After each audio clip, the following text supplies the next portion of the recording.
Donald Trump News Today. Officials, new Trump travel ban removes Iraq from list. President Donald Trump's new immigration order will remove Iraq from the list of countries whose citizens face a temporary U.S. travel ban, U.S. officials say, citing the latest draft in circulation. Trump is expected to sign the executive order in the coming days. Four officials told the Associated Press that the decision followed pressure from the Pentagon and State Department, which had urged the White House to reconsider Iraq's inclusion on the list given its key role in fighting the Islamic State group. Citizens of 6 other predominantly Muslim countries, Iran, Libya, Somalia, Sudan, Syria and Yemen, will remain on the travel ban list, said the officials, who spoke on condition of anonymity because they weren't authorized to discuss the order before it is signed. Those bans are effective for 90 days. The new order includes other changes as well. The officials said the 12-page document no longer singles out Syrian refugees for an indefinite ban and instead includes them as part of a general 120-day suspension of new refugee admissions.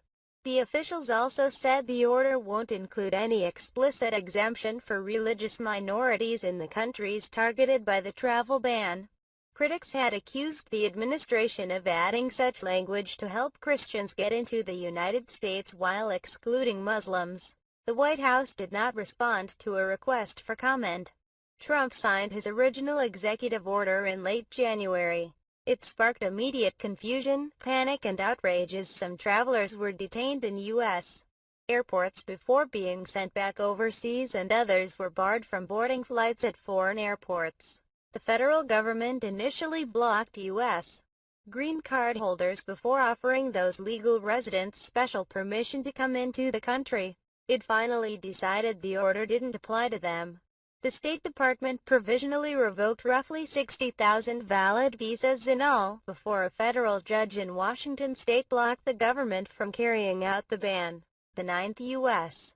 Circuit Court of Appeals upheld that decision. Under the revised order, officials said, all existing visas will be honored. In his first address to a joint session of Congress, Trump on Tuesday evening defended his effort. We will shortly take new steps to keep our nation safe and to keep out those who would do us harm, he said, after Trump signed the original order. Iraqi Prime Minister Haider al-Abadi refuted the ban and said he would consider reciprocal measures. Many Iraqi lawmakers urged the government to ban Americans from Iraq in response, despite the potential effects that might have on the anti-IS fight.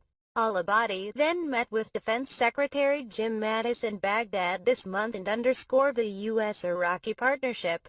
And Mattis walked back comments made by Trump suggesting that Americans could get another chance to seize Iraqi oil as compensation for its military efforts there.